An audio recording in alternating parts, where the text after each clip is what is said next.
നല്ല ടേസ്റ്റുള്ളൊരു പുട്ടാണ് ഗോതമ്പ് പുട്ട്. എല്ലാവർക്കും ഇഷ്ടമായിരിക്കും. കറിയും പഴവുമൊക്കെ കൂട്ടി കഴിക്കാൻ നല്ലൊരു ടേസ്റ്റാണ്.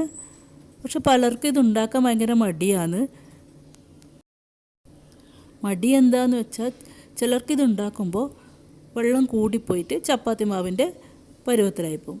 അല്ലെങ്കിൽ വെള്ളം കുറഞ്ഞു പോയിട്ട് പുട്ട് അതിൻ്റെ ഷേപ്പിൽ വരാതെയാവും.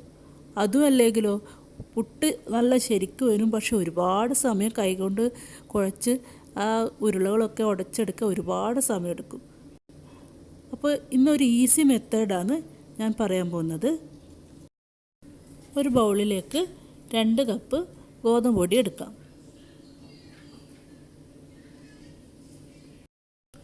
പിന്നെ ഒരു 1/4 കപ്പ് വെള്ളം എടുത്തിട്ടുണ്ട്. ഇത് ഫുള്ളും വേണ്ടി വരില്ല. ഇത് കുറേശ്ശെ ചേർത്തിട്ട് ഇതുപോലൊരു വിസ്ക് വെച്ചോ അല്ലെങ്കിൽ ഒരു സ്പാറ്റല വെച്ചോ മിക്സ് ചെയ്ത് കൊടുക്കുക. ഒരുപാട് അങ്ങ് മിക്സ് ചെയ്യേണ്ട ആവശ്യമൊന്നുമില്ല. ജസ്റ്റ് ഒന്ന് മിക്സ് ചെയ്ത് കൊടുക്കുക. ഒരു 1/4 ടീസ്പൂൺ ഉപ്പ് കൂടി ചേർത്ത് കൊടുക്കാം. ഇതുപോലെ മിക്സ് ചെയ്ത് കൊടുക്കുക. ഇനി വീണ്ടും കുറച്ചുകൂടെ വെള്ളം ചേർത്ത് കൊടുക്കുക. എന്നിട്ട് മിക്സ് ചെയ്യാം. മിക്സ് ചെയ്യുമ്പോൾ ചിലപ്പോൾ ചെറിയ ചെറിയ ഉരുളകളായിട്ട് വരുന്നത് കാണാം. അതൊന്നും ഉടക്കേണ്ട ആവശ്യമൊന്നുമില്ല. ഇത് നമുക്ക് മിക്സിയിൽ ഇടാനുള്ളതാണ്. അതുകൊണ്ട് കൈകൊണ്ട് തൊടേണ്ട ആവശ്യമേ ഇല്ല. കുറച്ചുകൂടി വെള്ളം ചേർത്ത് കൊടുക്കുക. ഏകദേശം 1/2 കപ്പ് പ്ലസ് ഒരു 2 ടേബിൾ സ്പൂൺ വെള്ളം, അത്രയും വേണ്ടി വന്നിട്ടുള്ളൂ. 1/4 കപ്പ് ഫുള്ളായിട്ട് എടുത്തിട്ടില്ല. അതെല്ലാം കൂടി ഒന്നുകൂടി മിക്സ് ചെയ്ത് കൊടുക്കുക. ഇങ്ങനെ ചെയ്യുമ്പോൾ വെള്ളം കുറഞ്ഞാലും കുഴപ്പമൊന്നുമില്ല. മിക്സിയിൽ ഇട്ട് കഴിഞ്ഞാൽ ഒന്ന് അടിച്ച് കഴിഞ്ഞിട്ട് നമുക്ക് വെള്ളം കുറവാണ് തോന്നിയാൽ മാത്രം ആ സമയത്ത് കുറച്ചുകൂടി വെള്ളം ചേർത്ത് കൊടുക്കാവുന്നതാണ്.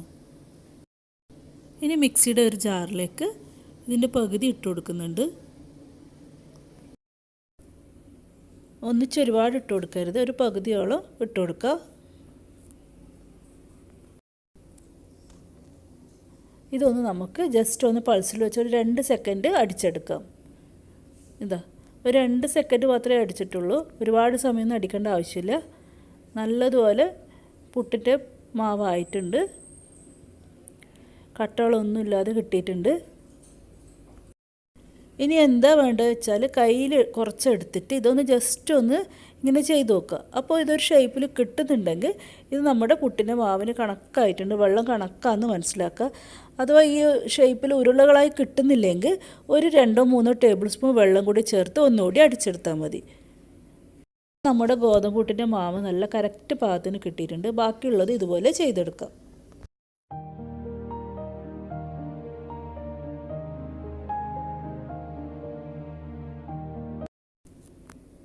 കുറച്ചുകൂടി ടേസ്റ്റ് കൂടാൻ വേണ്ടി ഈ ഒരു ടൈം മിക്സിയിലിടുന്ന ഈ ഒരു ടൈമില്ലേ, ആ സമയത്ത് ഒരു 1-2 ടേബിൾ സ്പൂൺ തേങ്ങ കൂടി ഇതിൻ്റെ കൂടി ഇട്ട് ഗ്രൈൻഡ് ചെയ്താൽ നല്ലൊരു ടേസ്റ്റാണ്. അതുപോലെ വെള്ളത്തിന് പകരം തേങ്ങാപ്പാലിലാണ് ഇത് മിക്സ് ചെയ്യുന്നതെങ്കിൽ നല്ലൊരു ടേസ്റ്റ് കിട്ടും. വെള്ളം മാത്രമാണെങ്കിലും കുഴപ്പമില്ല.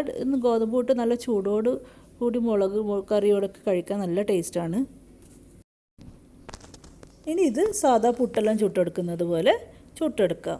ഫസ്റ്റ് തേങ്ങ 2-3 ടേബിൾ സ്പൂൺ തേങ്ങ ഇട്ട് കൊടുക്കുക. പിന്നെ പുട്ടിൻ്റെ പൊടി ഒരു 2-3 ടേബിൾ സ്പൂൺ ഇട്ട് കൊടുക്കുക. അതൊക്കെ എല്ലാവർക്കും അറിയുന്നതല്ലേ. വീണ്ടും അങ്ങനെ ഓരോ സ്റ്റെപ്പായി ചെയ്ത് കൊടുക്കുക.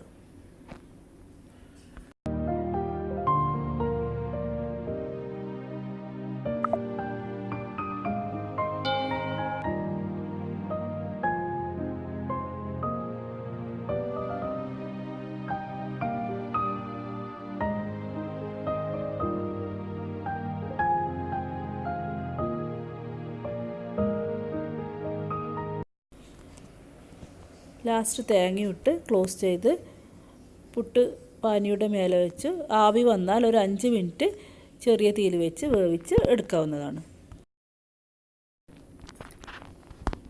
അങ്ങനെ നമ്മുടെ ഈസി ആയിട്ടുള്ള ഗോതമ്പ് പുട്ട് റെഡി ആയിട്ടുണ്ട്. കൈകൊണ്ട് തൊടാതെ വളരെ ഈസി ആയിട്ട് എത്ര പെട്ടെന്ന് ഉണ്ടാക്കി നോക്ക്. എല്ലാവരും ഈ ഒരു മെത്തേഡ് ട്രൈ ചെയ്ത് നോക്കണേ.